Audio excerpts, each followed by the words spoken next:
Hello, my name is Matthew Sercombe. I'm the Director of Food and Nutrition here at Baltimore Washington Medical Center. So my role here at BWMC is to be the leading force in the food service.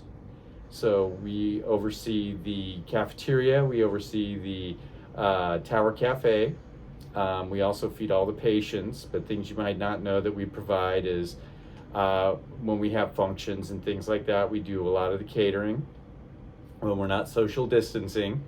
And then we also provide all the floors with the food, the nourishments, all of that as well.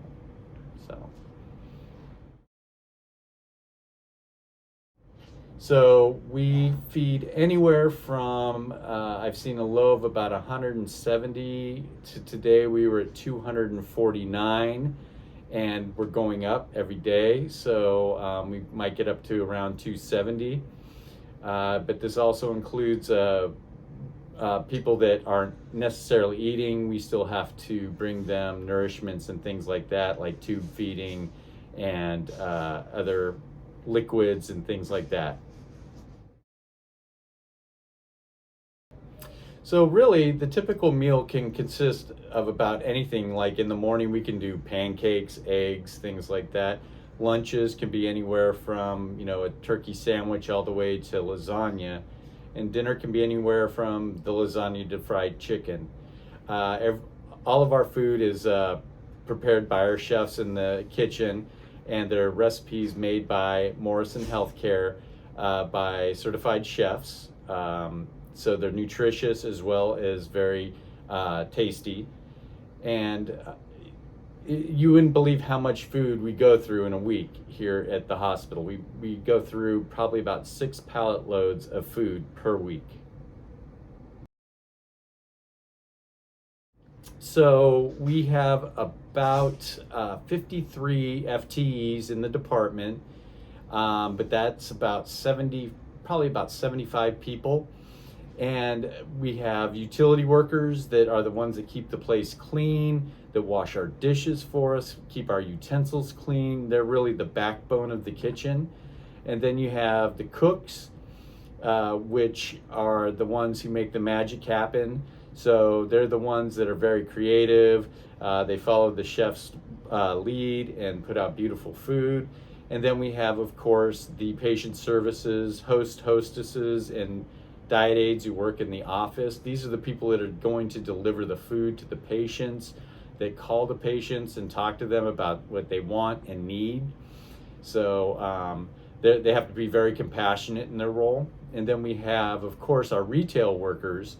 And our retail workers are the ones who are out there that are serving you the food, and the ones that are cleaning up the tables and making sure everything is getting done. Our cashiers, making sure you get through the lines quickly. And then, of course, we have our retail cooks, the ones that out there that are cooking you the beautiful food that you guys have been really enjoying lately.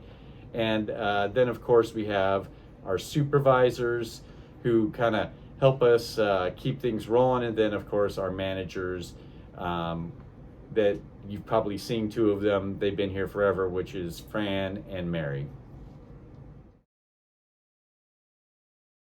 So our dietitians are really a necessity in a hospital, because as people come in and they find out that they might be diabetic, or they might have some gastric issue, or they might have renal failure, they are the ones that come in and evaluate you, your caloric intake.